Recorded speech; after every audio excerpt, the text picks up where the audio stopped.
Zanga taldea, txalo bera bat, beraientzat. Eskerrik asko.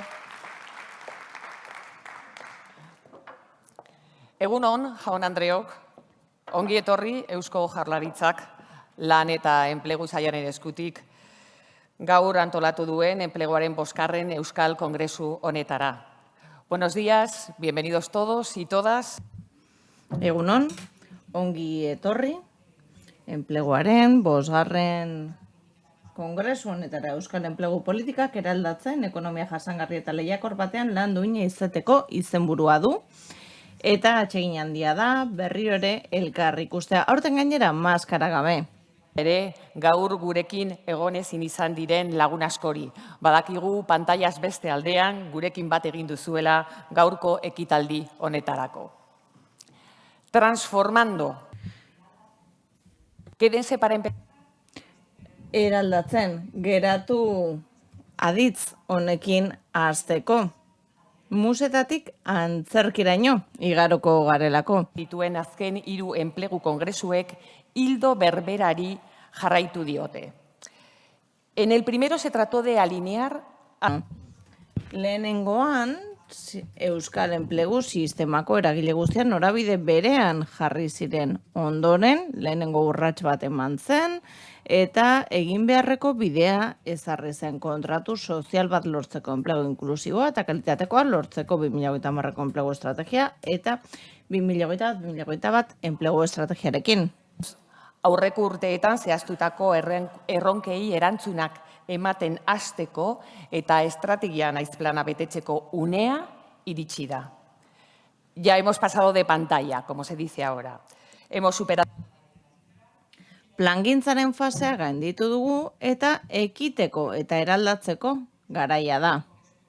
Gaur egungo lan merkatuaren erronka nagusiak gogoratu eta aztertuko ditugu, hala nola, eraldaketa digitala, lehiakortasun iraunkorra, krisi demografikoa eta lan erreleboa, enplegurako sarbidean egon daiteken desberdintasuna, kualifikazio handiko langileen eta gainerakoen arteko dualtasuna edo lanerako eskubide konstituzionala.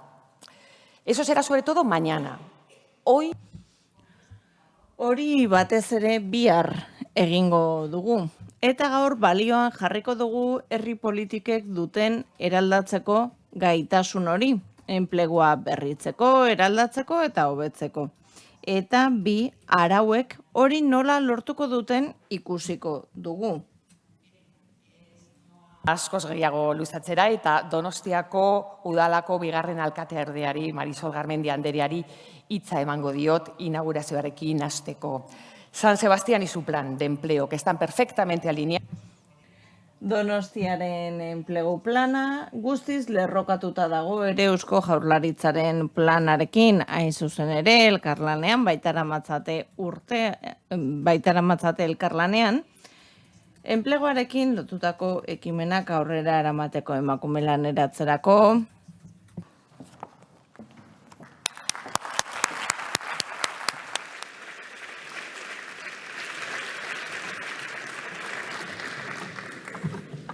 Eskerrik asko, egunon guztioi eta ongi etorriak Donostiara, Donostiako udalaren izenean eta Donostiako herritarron izenean. Mila esker, Idoia eta zure lantaldeari Donostia aukera izateagatik kongresu hau, 5. enplegu kongresu hau hemen gure hirian ospatzeagatik.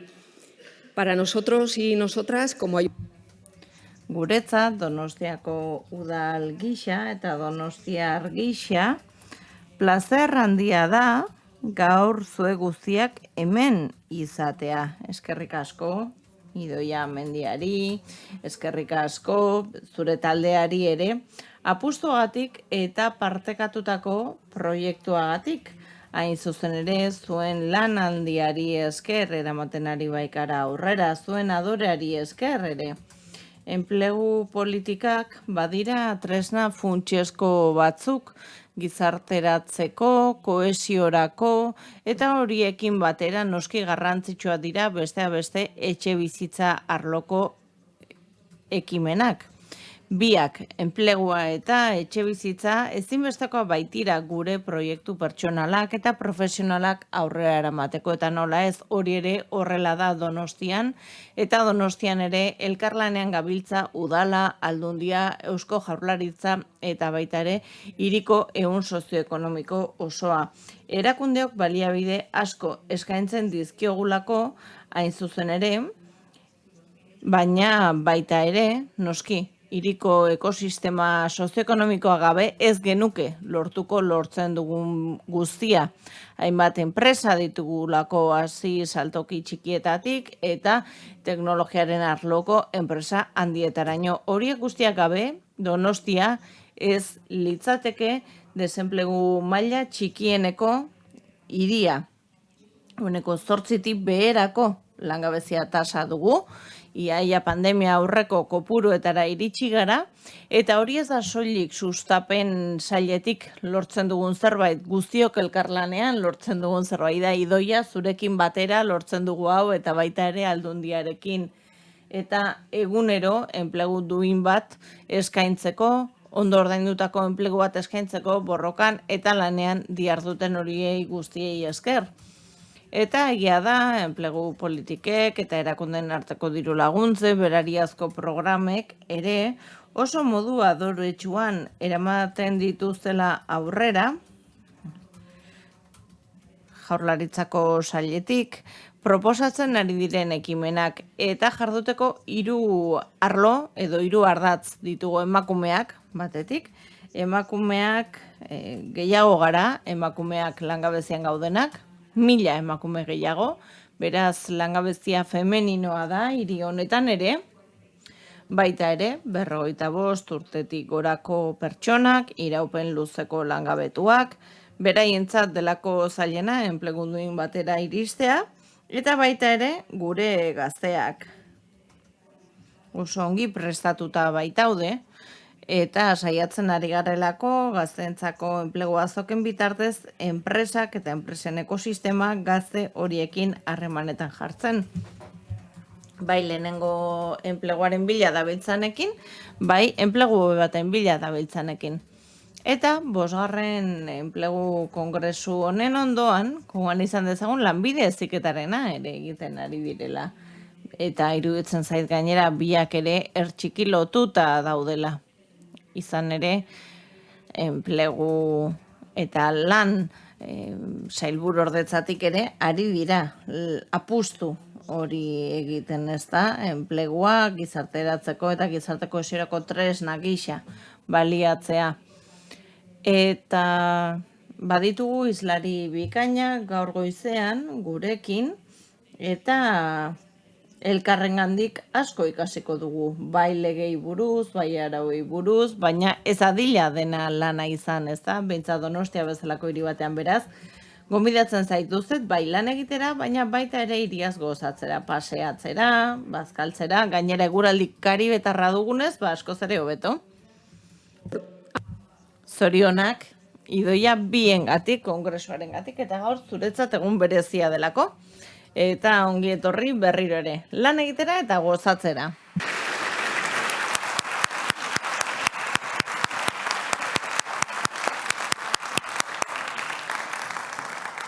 Eskerrik asko, Marisol Garmendia. A ver si sacamos un poquito de... Eskerrik asko, Marisol Garmendia. Ea, denbora pixka bat aterako dugu, ez da? Arratsaldean programarik ez dagonez, aterako dugu, denbora hiri zoragarria hau ikusteko. Ez dugu esango eguraldia ona denik, euria behar dugulako, baina noski, eguzkiak laguntzen digu, ere pozik egoten eta kursalen gainera leku ezin hobean gaude. Garmendiari entzungo diogu. Larrañaga Gipuzkoako Foru Aldundiko ekonomia sustapeneko, turismoko eta landa inguruneko diputatua da. Como responsable foral de desarrollo económico, Larrañaga jaunak Gipuzkoa ekonomia indartuz bezalako jarduerak eraman ditu aurrera, eta hori ere bat dator kongresu honen filosofiarekin. Etorkizunerako enplegurako laguntzak jarri zituzen martxan kalitateko izan dadin.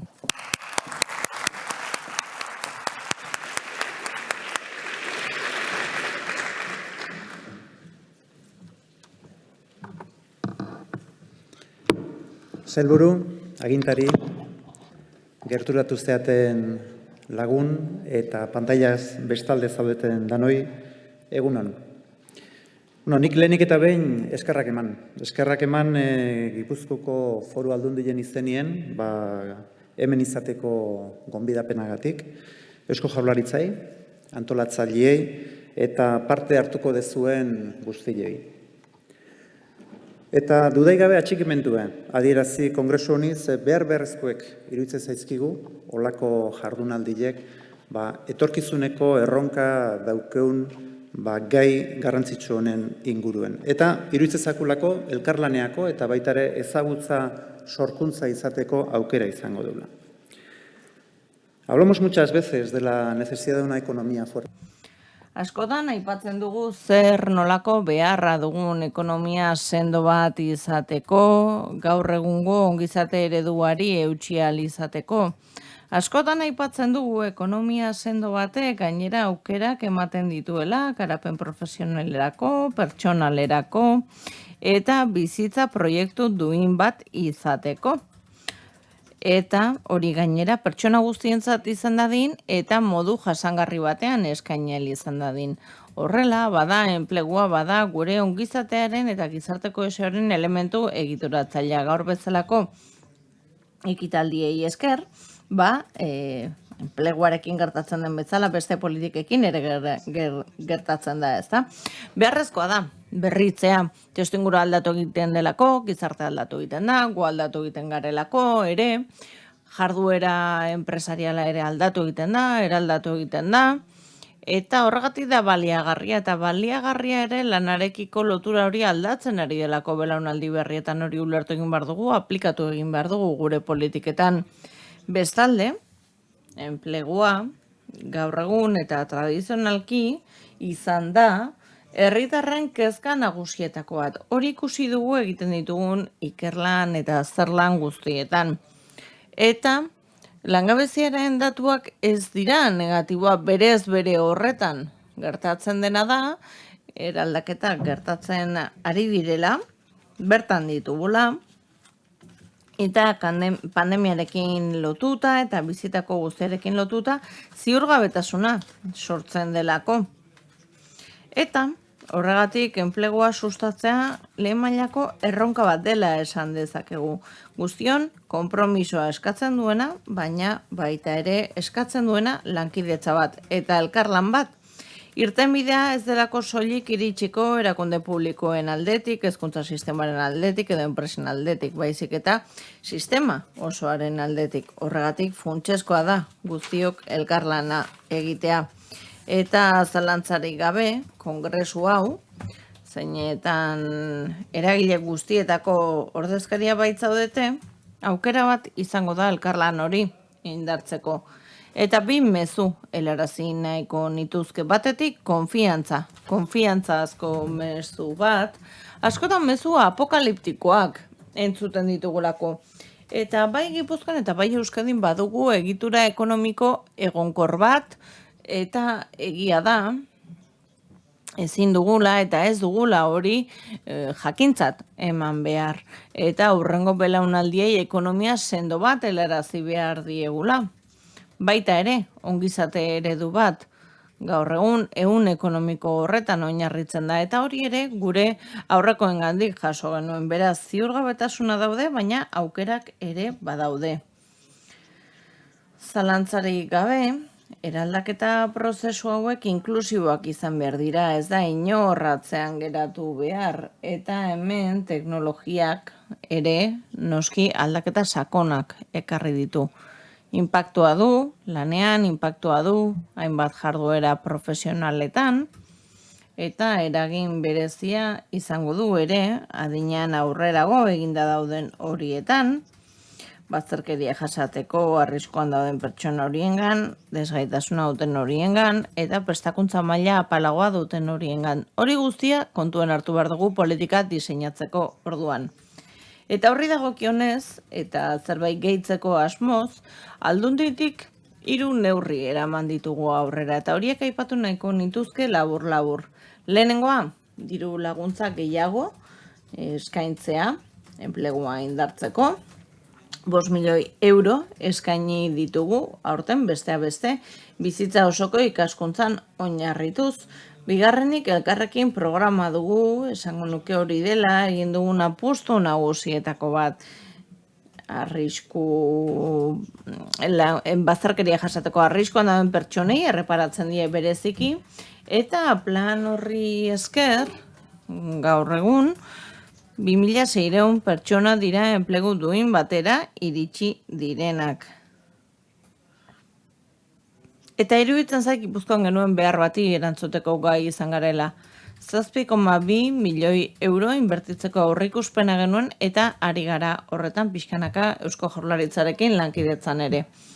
Eta azkenik aipatu nahiko nuke eta pixka bat epe luzeko begirada hori ezarriz badaukagu ere etorkizuneko enpleguari buruzko think tanka. Eta ikusi duguna, zera izan da, urrengo edo belaunaldi gazteek bestelako lotura bat dutela enpleguarekin. Eta hori ulertu egin behar dugu etorkizunera begirako proiektzio horiek egin ahal izateko. Eta gure politikak egokitu ahal izateko eraginkorrak izan daitezen. Personangan inbertitzie dela, enpleguen eta gure lehiakortasunen alde egin dezaukeun, eiti daukeun gauzaik importantenetako bat. Beste behin, mila esker, eskerrik asko, eta dudaik ez dagoet, kongresu hau oparu eta emankorra izango dela. Eskerrik asko.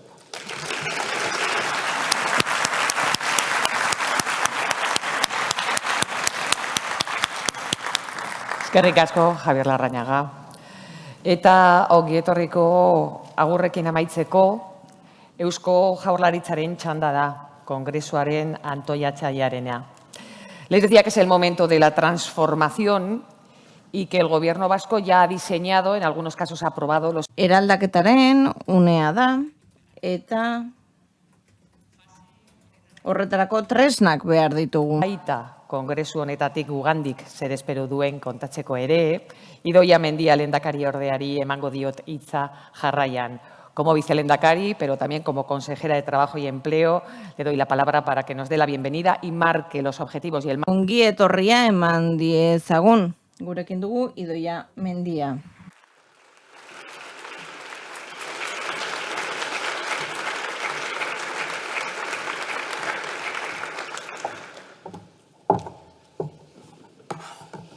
Egunon guztioi, eskerrik asko Donostiari enpleguari buruzko kongresu hau hartzeagatik, eskerrak alkate ordeari, hirian enplegua suspertzen ari baita, eta eskerrak eman nahi dizkiogu Gipuzkoako Foru Aldundiari ere, lurraldearen eraldaketa ekonomikoa eztabaidatzeko eta bultzatzeko prozesua abian baitzu.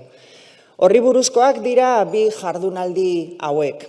5. kongresu honek enpleguaren kudeaketatik politika publikoen eraldeketara eraman nahi gaitu. Enplegu hori kalitatezkoa, berdintasunezkoa eta inklusiboa izan dadin. Hori da, legegintzaldian arrakastaz jorratu dugun bidea. Bide horri bat markatu genuen, gizarte eragileekin eta legebiltzarreko talde guztiekin egin genuen eta 2030erako enpleguaren euskal estrategia da. Eta orain, eskubide bihurtuko dugu Europak adierazitako norabidea jarraituz. Zoru horren gainean etorkizuneko enpleguaren eraikina altzatzen hasi ginen. Ez bakarrik kopurua, baita lan duin bihurtzen duten baldintzak ere. Ez dira garai errazak, baina inoiz ez dira izan legealdi honetan. Garrantzitsuena da, badakigula nola gainditu dugun espero ez genuen krisia, pandemiarena bezala. Eta guztiontzako aukerak egon daitezen bultzada publikoarekiko konfiantza horretatik abiatuta, datorren urtean aurrekontuak handituko ditugu prestakuntzan, enpleguan, lan osasunean, berdintasunean eta gizarteratzean. Porque, en definitiva, todo va unido. Guzti-guztian lotuta dagoelako. gure gizarte eredua, gizarte kohesioaren aldeko apustua egiten du. Hori Euskadik izan duen ezaugarri bat izan da. Eta identifikatu ahal izan dugu gure gobernuari esker, hein handi batean. Eta orain hori da, Europar Batasuneko erakunde guztiek babesten duten hori guztia. Erresilientzia behar dugu, bultzada berezi bat emango diogu gainera, besteak beste emakumeen enpleguari, gazteen enpleguari, adinean aurrera egiten ari diren horien prestakuntza egokitu ahal izateko, profil berria behar ditugulako, eta baita ere enpresa txiki eta ertainei eta pertsona zaurgarrienei Next Generation funtsekin ere laguntzen ari gara, besteak beste eraldaketa handi horietan, aurre egiteko eraldaketa ekologikoan, digitalean, Espainian, Euskadin, eraldaketa batean murgilduta gaude, eta hemen ezinbestekoa dugu udalen eta aldundien ekarpena eta lankidetza. Norabide berean ari garelako eraldaketa batean murgiltzen. Eta gaur, urte batzuk geroago, 40.000 pertsona gehiago ditugu afiliatutak gizarte segurantzan. Erretiruek gora egin arren, erregistroak inoiz baina hobea dira. Espainian ere 20 milioi pertsonatik gora mantendu dira kopuru horiek. Eta bai, mehatxuak daude, gero eta gehiago edo gero eta handiagoak, baina erakundeek, eragile sozialek, ekonomikoek ezin dugu mudgatu kudeatzaile izatera, kohesioa bermatu behar dugu, eraldaketa bultzatu behar dugu. Horregatik, departamentu honetatik berriro ere aurrekontuak igoko ditugu. 1.108 milioi eurorekin. Iaz baino gehiago. Pertsona zaurgarrienak hobeto babesteko, baina gainera pertsona horiei eta bestei ere prestakuntzarako eta enplegurako aukera gehiago eskaini ahal izango dizkiegu. Segurtasun sare handiago bat eskainiko dugu norbaiti huts egiten dionean, bere egonkortasun horrek, bestelako neurriak proposatu ahal izateko, inklusiorako estrategiaren bidez besteak beste. Eta erantzuna publikoa izango da, lanbidetik erantzungo dugu. Batzuen zama bat inertzia zaharkitu asko, eta hor eraldaketa bat behar zen politiken ardatz izan zedin eta txiki bat izan ez zedin.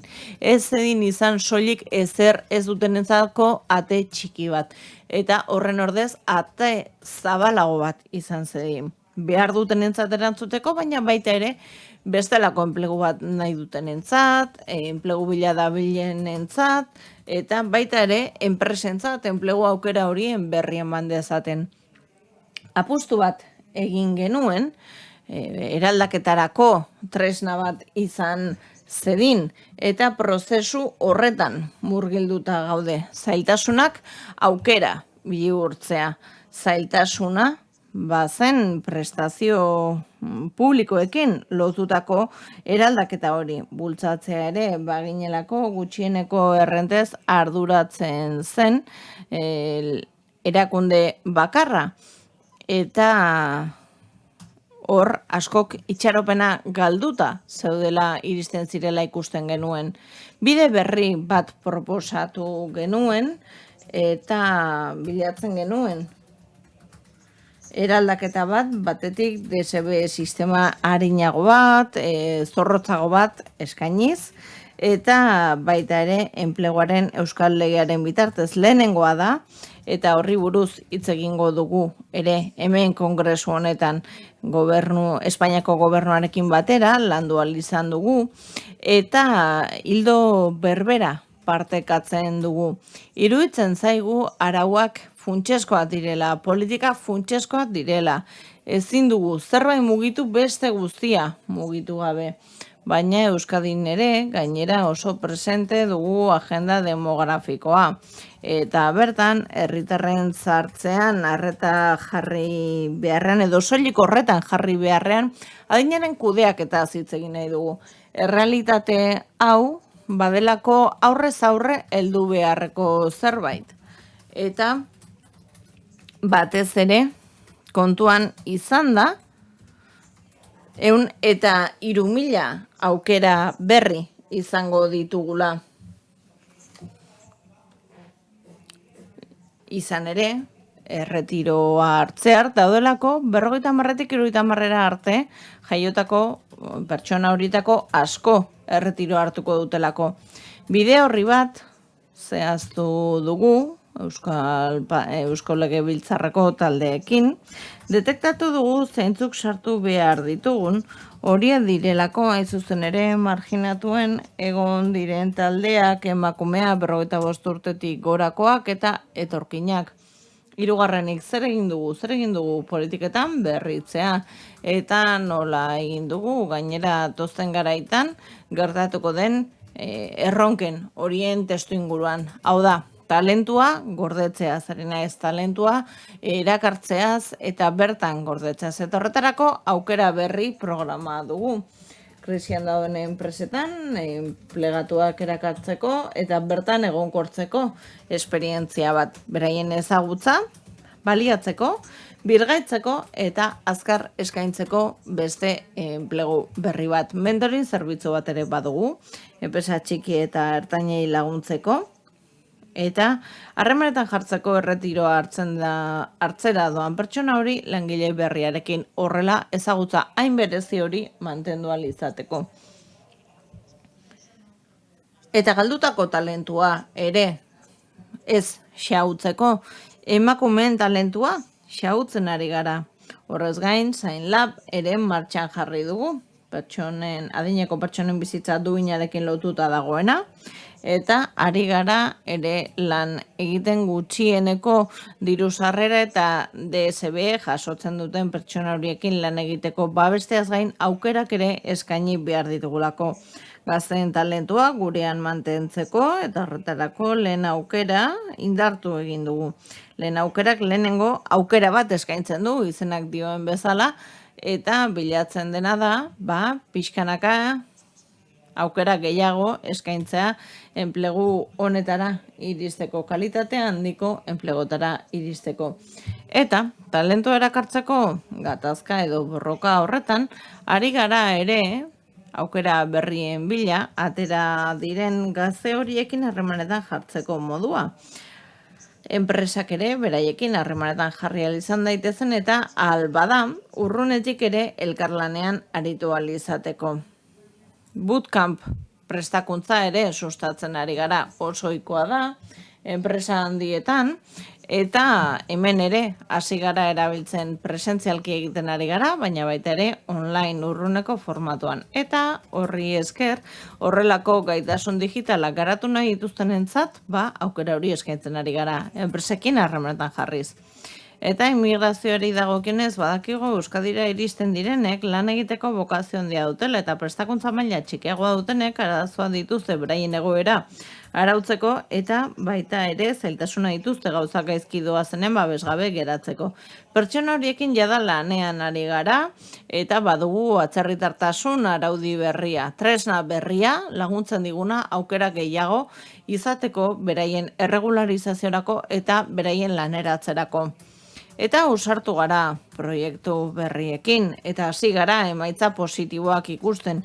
Esperientzia horretatik gure helburua izan da beste urrats bat gehiago eman ahal izatea eta eskubide bikoitza eskaintzea batetik pertsona horien berrikuntza bat eskaini ahal izateko prestakuntzari dagokionez eta horri buruz hitz egingo dugu kongresu honetan iruditzen zaigulako badela beharrezkoa gizarte gisa ditugun erronkei aurre egiteko.